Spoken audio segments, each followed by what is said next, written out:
Hey everyone, start by logging into Clever. All right, I need a laugh. Got any good jokes you can share with me? That's your warm up for today. All right, thanks you all for being here for lesson 17 of week 9. We're continuing our dive into material science, thinking about what is making each material different.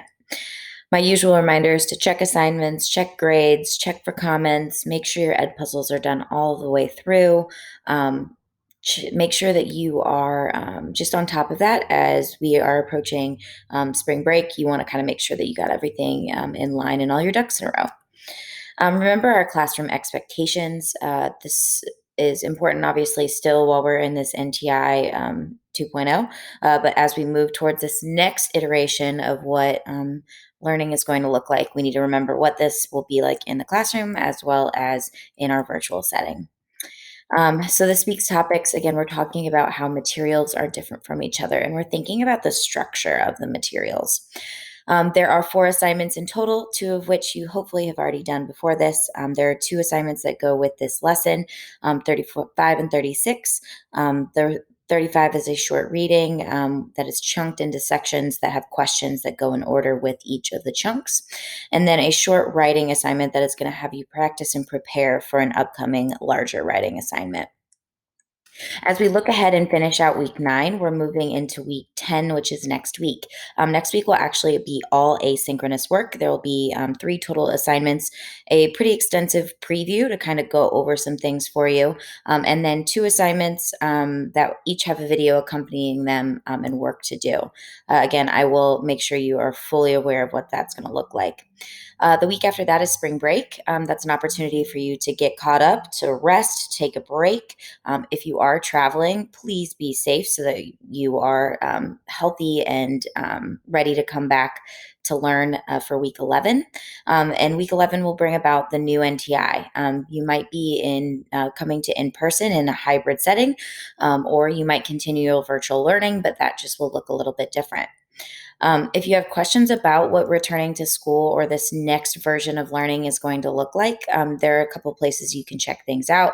First of all, my site. Second of all, the important information return to school tab on Google Classroom. And as you're going through this, or as I'm explaining it, if at any time you're like, this is too much, I can't do this, remember you can always remain virtual to finish out the year, since that's something that you've become more and more comfortable and accustomed to. I really briefly am going to talk about this, but I will go on a deeper dive on this actually next week. But depending on which group you're in, your schedule is going to look like this for now. But realize that things are always potential to change because this is so new and so unknown. So just make sure you keep that in mind. But if you're doing in-person learning and your last name is from A to K, you're at school on Mondays and Tuesdays. If you're from L to Z, you're at school on Thursdays and Fridays, and Wednesdays will be getting their live instruction on Wednesdays. There will be a basic schedule that I'm going to ask each group to kind of be following. It kind of can be broken and separated into 3 pieces. So like some preview work, the actual live lesson, and then the post work, the assignments that go with the live lesson that you do afterwards.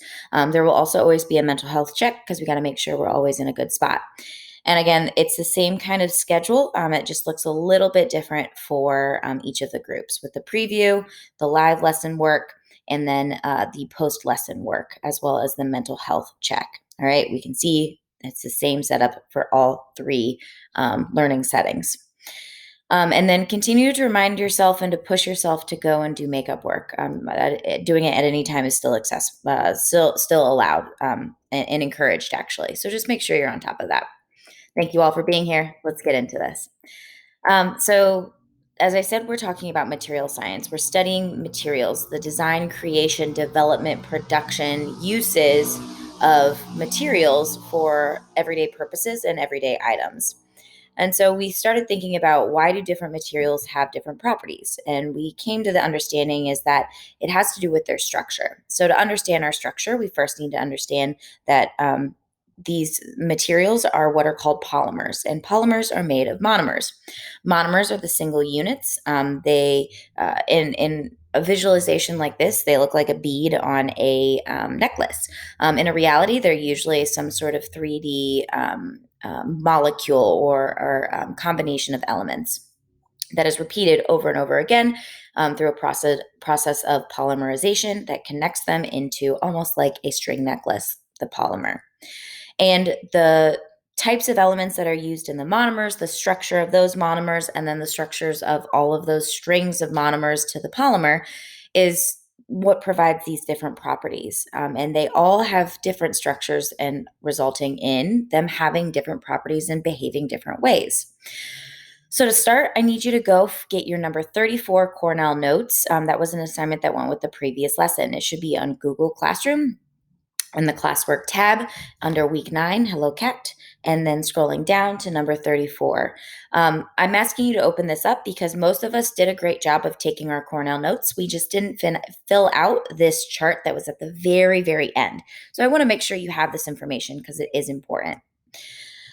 So the notes that you guys took last lesson had you analyze and think about what are some of the factors that affect the properties or affect the strength or affect what the material is going to be like. And so some of them is like if there's longer chains, that means that it's going to be stronger and more rigid. So the shorter the chain, the less, the weaker and the less rigid. Longer the chain, stronger, more rigid. Branches, literally think about a tree with branches. The more branched it is, the more disordered and the less able, that the molecules are able to get to each other. So that will usually end up with a more flexible and lighter weight material. Cross-link chains occur when you, instead of those branches just going off, they're actually literally connecting two chains together. And that provides some structure and support and means that the material is going to be stronger and more rigid. And the last one that's going to make the strongest and most rigid materials are interchain bonding and attraction. So that's literally multiple chains with different stuff going on, but when they are held together into structured and organized patterns, they are going to end up with in a more rigid setting. So you should have had that in your notes already, but we are going to make sure that we have this chart filled out for you. So first of all, when looking at linear molecules, our polymers are literally just in a line. That's what linear means. These tend to be flexible, more dense, because the chains are able to tightly pack close together because there's none of those branches that are kind of in the way to stop them from getting close. Common examples are nylon and polyester. So please write this down in that chart if you've not done it now. If you have done it already, then you're good. If you've turned it in already, go get that assignment back out and make sure you have this. Next is branched. So we're going to copy down this information about branched. Again, it looks like branches on a tree. This results in properties that are flexible, lightweight, because the chains are loosely packed. They can't get as close together because they're those branches getting in the way. Some common ones include glycogen and starch, which are natural polymers, as well as low density polyethylene, which is something that you should have written some notes about as well. Next, we have cross-linked. So cross-linked, they're going to be strong and rigid and lightweight and less dense, but they might be a little bit more brittle. And what we're talking about there is those branches are not just sticking out, they're literally connecting multiple polymers together. Or multiple chains together. Again, there's some common examples for you. The interesting piece is that they are a little bit more brittle. There's that less flexibility, which means that they're going to break, right? All right, and then the last one you need to make sure you write down is interchain bonding. This will result in the strongest, most rigid, and most dense polymers because all of the chains are connected and tightly linked in a really organized and specific pattern. Again, seeing the difference here where it's like that 3D crystalline structure, and that makes something even stronger. All right. So again, make sure you have all of these down now. All right. And again, this all makes sense when we're thinking about these different factors. The chain length, the branching, cross-link, interchain, all of those result in the polymers being a little bit different from each other. So one of the activities then that we finished out last lesson doing was by describing and thinking about what these different polymer structures might mean. And now you have a better idea of what exactly they do mean. So, what I'd like you to do is tell me which do you think would be the strongest and think about why. Now, I will tell you that there is not exactly a 100% right answer. There is a best answer, maybe, but as long as you can explain why you chose what you did, that's okay. So, let's start with this. What do you think is the strongest? A, B, C, or D? All right. And then why? Can you explain why that one would be the strongest? And I want you to be intentional about thinking about and explaining how the structure is causing it to be the strongest. So again, you could kind of go multiple directions here, but I would say the best answer is D, is the strongest because of those cross links between them are going to make the strongest, most stable structure out of these options here. All right, what about the most flexible? Do you think it's A, B, C, or D? All right, and then can you explain why? So the why, again, you could kind of go a couple directions with this. You might say that B is really flexible. Those chains are able to freely move, and they're not stuck straight, so there's kind of an ability for it to be flexible. You also could say A, because of those branches, they kind of create extra space that allows for a more fluid movement. You could also say C, because those are short. That means that there's obviously going to be more flexibility in movement. Again, there's no exact right answer. There might be a best answer, but if you explained it, that's all that matters. All right, which do we think will be the most rigid? Great. So I think a lot of people would say D. I think, or you might say B. Either one was totally fine. Can you explain why you chose that? So you would probably explain and pick D because of those crosslinks kind of caused, again, that rigidity and that stability. I also think that people might have chosen B because of those chained polymers being able to be so and get so close together that would create some support and rigidity there. All right, what about which one do you think might be the lightest weight? Again, there's no wrong answer. So, but choose using your best knowledge and information. And then why? Why did you choose that one? So the lightest weight ones, I think that you would probably go with A, again, because those branches create some separation and push the polymers further apart. D also could be lightweight because we see, again, they're not allowed to stack right on each other. Or even if you said C, because they're so small, there's going to be lots of space between them. Any of those options are fine as long as you explained it. And again, it's important to think about when it's like right here is the last one was like lightest weight, or again, the shortest one is the longer the chain, the more strong, the more rigid. So if it's a short chain, that means it's going to be weaker and more flexible. Branching, if it's highly branched, means more disorder and it's more flexible. If it is not branched, that means it's going to be more rigid. All right, we kind of get the idea.